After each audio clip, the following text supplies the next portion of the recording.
Baron Corbin is a former Golden Gloves boxing champion. If the Lone Wolf connects with the right hand, you can forget about it. Yeah, lights out in short order. Sit back and enjoy, guys. It's not every day you get to see 6 big-time names like this in the same match. Baron Corbin likes to be the epitome of the term Lone Wolf. Yeah, Saxton, Baron Corbin does what Baron Corbin wants to do, when he wants to do it, and how he wants to do it. Tonight, he wants to beat someone up.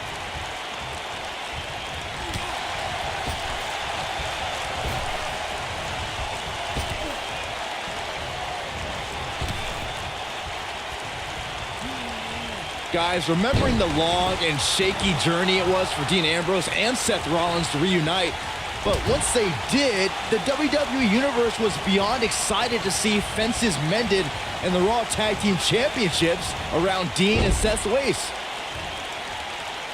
Bionic elbow. Right to the forehead.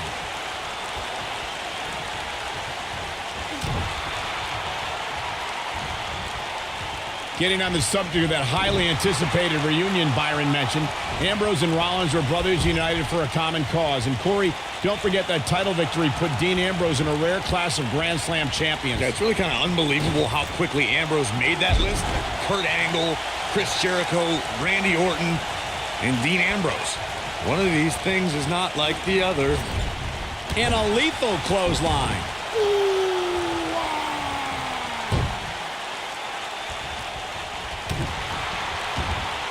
When a superstar is in a 6-man match, one of the most important things to remember is knowing when to tag out and get the fresh member of your team in the ring. We've talked about continuity many times on this program, but it's more than that. You don't want to try to do too much when you have other members of your team out there.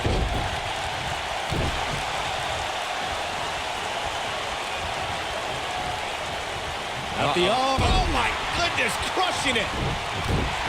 Corey, you spoke about when a superstar is in 6-man action and how crucial it is that they have the presence of mind to realize when they need to tag out. Not everyone who competes as part of a 6-man team has the ability to do that. We've seen many times over the years that a superstar's inability to do that has cost their team the match. We've also seen over the years that not all superstars play well with others. Some competitors are so dedicated to singles careers that when they are put in a 6-man team, they become a bit lost. That's when a mistake could be made, and it could be very costly. There are instances when a 6-man tag match will feature a team where superstars have not always seen eye to eye or are in the midst of a disagreement. When that's the case, someone on the team must step up and be the voice of reason so the trio can function as a cohesive unit. Hooked up, and Michinoku driver. Absolutely planted.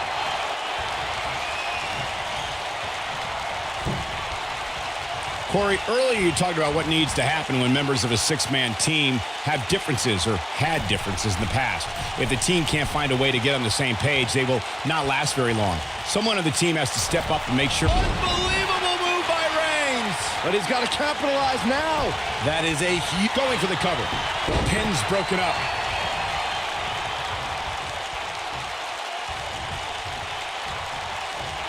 Vertical suplex. Nice.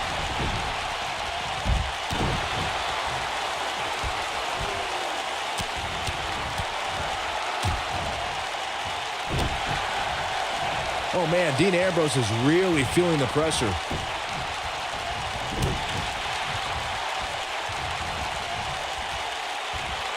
Nearly driven through the mat. I don't think there's any coming back from this type of assault. He may very well have reached the point of no return here in this 6-man tag team match.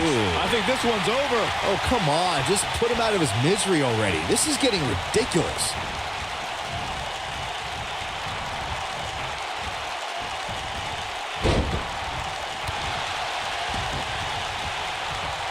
Thanks to Raw General Manager Kurt Angle, in May of 2017, the WWE Universe saw a dream team come together when the Hardy Boys joined forces with the Lunatic Fringe Dean Ambrose. The exciting trio took on Sheamus, Cesaro, and The Miz. Truth be told, both Miz and Ambrose blended in with their impromptu tag team partners pretty well. Back to the basics with this stretch. Byron, we always make a point to talk about continuity amongst team members. In the six-man match where Dean Ambrose teamed with the Hardys against Sheamus, Cesaro, and The Miz, both teams worked very well together. That surprised me since this was the first time they teamed together. But there was something that night about the lunacy of Dean Ambrose fitting perfectly. Seth Rollins coming in! Vintage pedigree! It's heating up now. Seth Rollins is rolling now.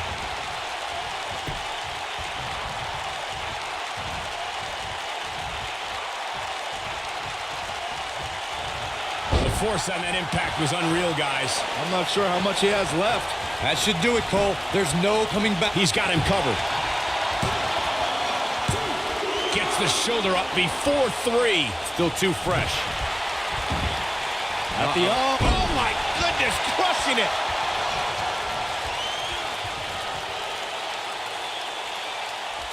Dean Ambrose giving him a piece of his mind.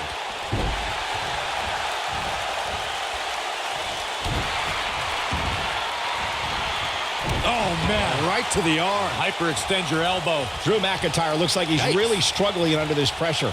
I have a feeling this isn't going to end well for him.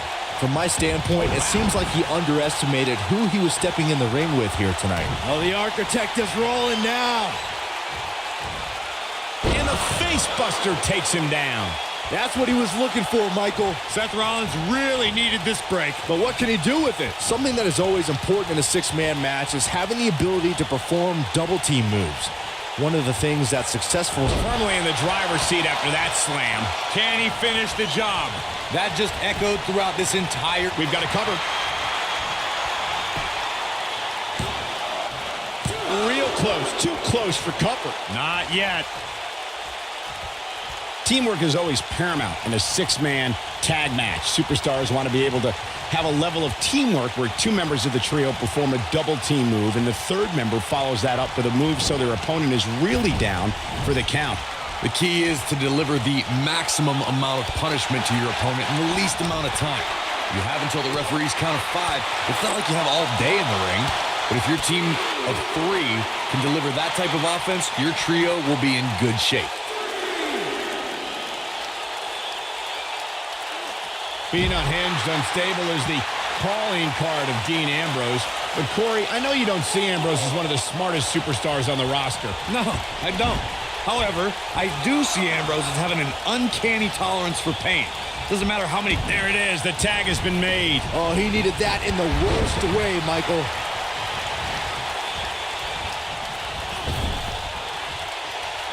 Seth Rollins with the tag.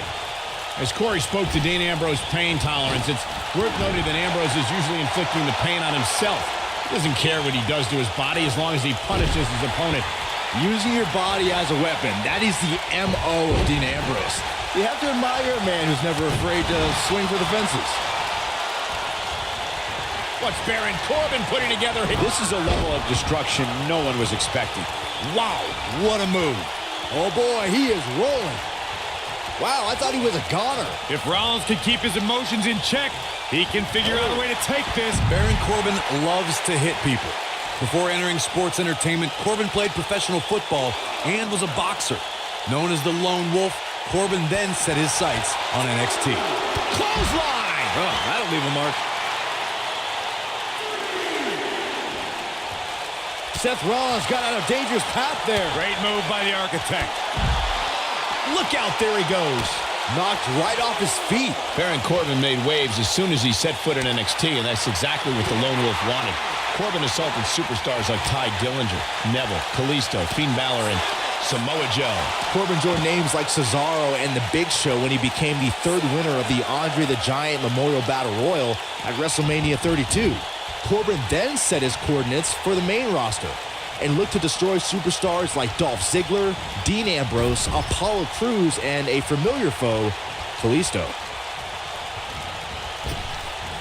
Given Baron Corbin's size, strength, and striking ability, an opponent must try to always be moving and keep the Lone Wolf off balance. And by the way, good luck with that. Avoids trouble there. He connects with a bulldog.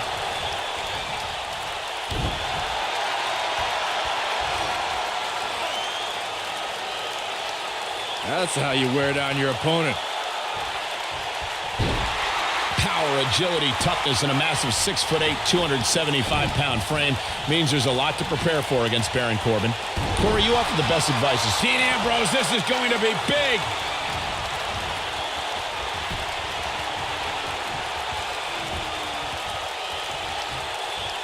Thanks to Raw General Manager Kurt Angle, and you have to possess a different type of focus to punish an opponent like this. This might be the end of Corbin. Shoulders on the mat. And a near fall. We know Baron Corbin is tough, but I do not know how he is staying alive in this one. Baron Corbin just too fast for him. Byron, we always make a point to talk about continuity amongst team members. In the six-man match, where Dean Ambrose teamed with the Hardys against Sheamus, Cesaro, and The Miz, both teams worked very well together. That surprised me, since this was the first time they teamed together. But there was something that night about the lunacy of Dean Ambrose fitting perfectly with the Daredevil Hardy Boys. I've got to say, I had goosebumps for a week after the Hardy Boys returned to WWE at 2017's WrestleMania. During that six-man on Raw, Team Extreme formed an effective...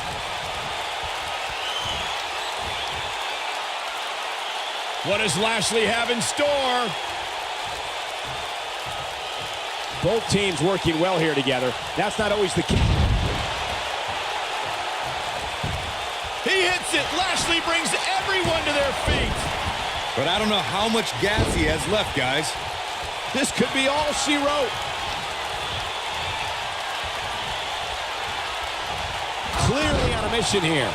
Wow, what a gritty performance. He's going for the pin. One. He stops the count. There's a big reversal by Seth Rollins. How good is Seth Rollins?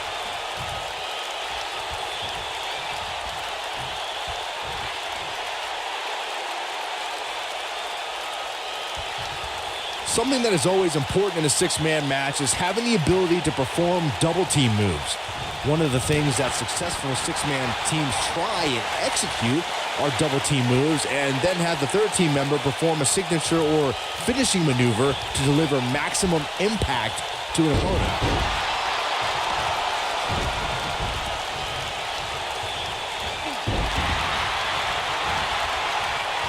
Teamwork is always paramount in a six-man tag match. Superstars want to be able to have a level of teamwork where two members of the trio perform a double-team move, and the third member follows that up with a move so their opponent is really down for the count.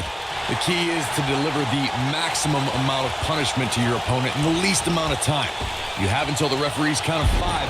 It's not like you have all day in the ring, but if your team of 3 can deliver that type of offense, your trio will be in good shape. Going for an encore here. In 2016, the New Day... Drew McIntyre sizing it up. You can't get much higher than that. I don't like Ambrose's. He goes for the cover, and he stops the count. Lucky him. Hooked up. What incredible impact. Now it's Roman Reigns on his heels. We all know, though, this guy has plenty of fight left in him. Hey, you're going to get hurt in a match like this. That's just the way it is. There's really no way around it.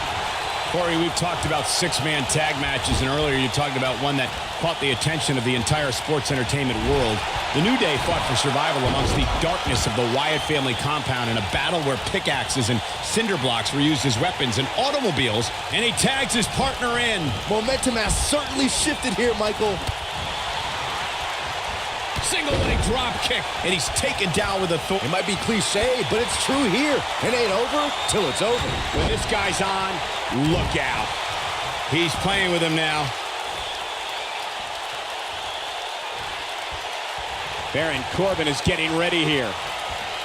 Seth Rollins gets out of trouble, and quickly. And Roman Reigns knows how to play mind games as good as anybody. Yeah, right to the back of the neck. Wow, I'm just as surprised as you guys are. But does Rollins have the wherewithal to capitalize? He better. Not sure how long this will last, but he's fired up right now.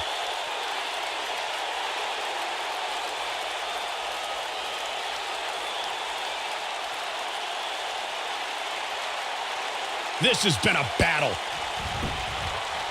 Here's a cover. What a six-man tag match. These gentlemen get after it. Here are the highlights. I don't like to throw around a lot of praise, but my eyes tell me that might have been one of the great matches in recent WWE history. That was just one of those matches that the men involved should just be proud to be a part of. A legendary performance. Here are your winners, Dean Ambrose, Roman Reigns, and Seth Rollins. The Shield. And they pick up the win, thanks in large part to Seth Rollins. You know, it didn't happen often, but I can attest, being pinned is humiliating. I wasn't completely convinced these three were on the same page throughout the entire match, but they were certainly able to overcome any potential issues to pick up the win.